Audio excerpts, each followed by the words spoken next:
ჩვენი ინფორმაციული ვიდეოების სერია თვითდასაქმებულებისთვის დასასრულს უახლოვდება. ახლა უკვე თქვენ ვიდეოების სექციაში შეგიძლიათ ნახოთ თუ რა წესები და კანონები მოქმედებს თვითდასაქმებულებისთვის დიდ ბრიტანეთში. სრულყოფილი ცოდნისთვის კი არ გამოტოვოთ ჩვენი ახალი ვიდეოები, რადგან წესების უკეთ ცოდნა დაგეხმარებათ აირიდოთ თავიდან პრობლემები და მივიღოთ მეტი სარგებელი. ჩვენი დღევანდელი თემა კი საპენსიო დანაზოგს შეეხება.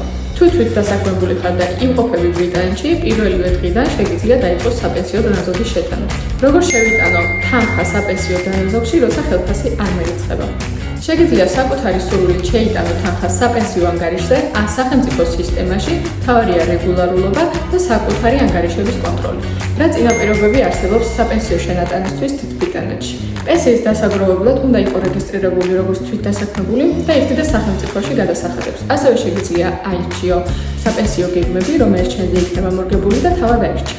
რატომ უნდა იზრუნო პენსიაზე? პენსია არის შენი ფინანსური უსაფრთხოების საყრდენი, რომელსაც მაშინ გამოიყენებ, როცა ვეღარ შეძლებ მუშაობას. თუ რამე თქვენთვის გაუძლებარია, ან გაქვთ დამატებითი კითხვები, შეგიძლიათ დაგვეკავშირდეთ მითითებულ ნომერზე და მიიღოთ კონსულტაცია.